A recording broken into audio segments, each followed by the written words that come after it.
Ben hasreten Üstad İsmail Haniye'nin bu noktadaki duruşuna, mücadelesine müteşekkirim. Çok kadim bir geçmişimiz var, dostluğumuz var. Hamas Harekatı'yla, İsmail Haniye ile, Halit Meşallerle. Onların o kutlu mücadelesinin yanında olduğumuzu göstermek adına Türkiye'de birçok programları, eylemleri, tepkileri ve kardeşlerimizin yanında olduğumuzu hissettirecek maddi manevi ne varsa elimizden gelen gayreti ortaya koymaya çalışıyoruz. Geçtiğimiz hafta da Filistin davasında şu anda yeni bir sürecin içerisine girilmiş oldu. Bambaşka bir intifadayla karşı karşıyayız. Öncekilerden farkı bütün şehirlerde Filistinli mücahit kardeşlerimiz direncini ortaya koydular. Büyük bir gayreti ortaya koydular ve Filistin kendi ürettiği füzeleriyle birlikte İsrail'in gasp ettiği toprakların her birine gönderme gibi bir imkanı da ortaya koymuş oldu. Bu açıdan kardeşlerimizle o karşılıklı görüşmeler ve bu noktada ortaya konan desteklere nezaketle İsmail Haniye'de karşılık vermiş oldu. Selam gönderdiler. Biz de selamlar baş göz üstüne diye ifade etmiş olduk. Tabii bunlar bizim yaptığımız eylemler, kardeşlerimizin açıklamaları, bunların her biri çok güzel. Ama esas itibariyle dünyanın merkezinde İsrail denen terör grubunun, terör yapısının sanki yaptıkları meşruymuş gibi göstererek, medya merkezlerini bombalayarak, insanların iletişim ağlarını kesip oradaki zulmü göstermeme planı, gayreti ve onun karşısındaki Müslümanların direnci, buna karşı ortaya konulacak tavırlar var. Bir de rahmetli Erbakan hocamızın ifade ettiği İsrail ancak güçten anlar. Yani güçten anlar kastı kınama değildir bu güç. Eylemler değildir, basın açıklamaları değildir. Tabii ki eylemler, basın açıklamaları İbrahimi duruşun gereğidir. Bunu yapmamız lazım. Ancak özellikle devletlerin, İslam ülkelerinin idarecilerinin bir araya gelerek İsrail'i anladığından konuşması, gücü ortaya konulması gibi bir ihtiyacımız var. Eğer bu yapılmazsa hepimiz açısından çok ağır bir mesuliyet olur. İlk kıblegahımıza sahip çıkmama noktasında ortaya konulan tavır Allah muhafaza bizim ahiretlerimizi de etkileyecek bir süreçtir.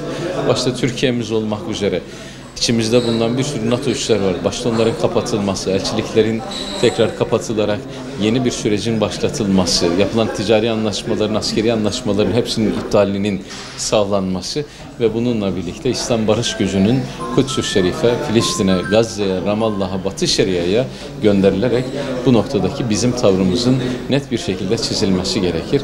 Onun dışındaki ortaya konacak şeyler beyhude uğraşlar olur. Bunu da kabul etmemiz mümkün değildir. Çok güzel bir konuya değinmiş oldunuz. Aslında yani önceden yapılan şeyin tekrarı olur bu yaptığımız şey. Şükürler olsun Türkiye'de bütün İslami camiadaki kardeşlerimiz bir ve beraber hareket ediyorlar Kudüs konusunda.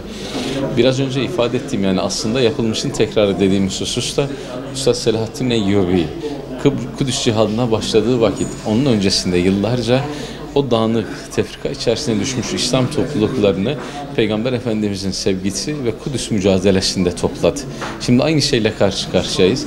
Biz sivil toplum kuruluşları, siyasi partiler bütün ağırlıklarımızı bu konuda bir kenara bırakıp vahdaniyet içerisinde, tevhid mücadelesi içerisinde Kudüs-ü Şerif'e sahip çıkmak gibi bir görevimiz var.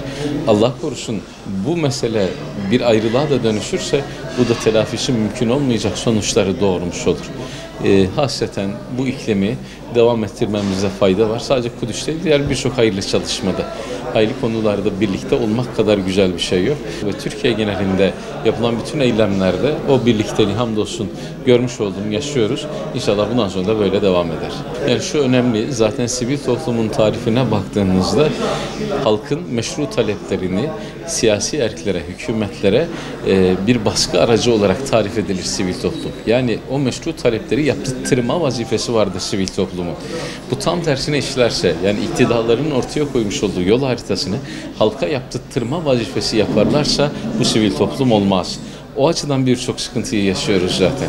Bize düşen inancımızı, tarihimizi, kültürümüzü, öbür taraftan insanımızın meşru taleplerini siyasi erklere yaptırtma noktasında birçok çalışmayı ortaya koymamız gerekir. Bugün incirlik olur, yarın kürecik olur, öbür gün başka bir çalışma olur. Siyasiler de bunu kendi şahıslarına bir tavır gibi algılayıp bir düşmanlık derecesine dönüştürürler ve halkı kutuplaştırırlarsa bu da mevcut yaranın iyice büyümesine sebebiyet verir. Bilinçli sivil topluma çok ihtiyacımız var.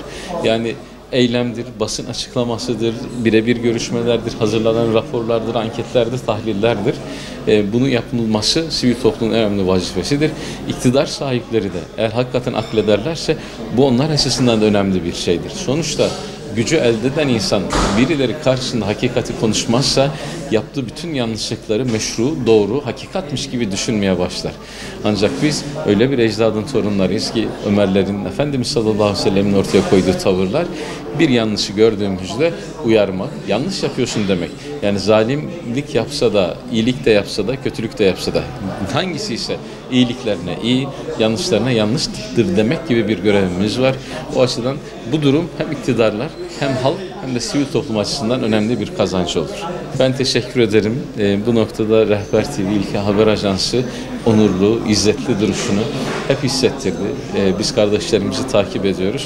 Bu güzel yayınların da ilelebet devam etmesi noktasında da duacıyız.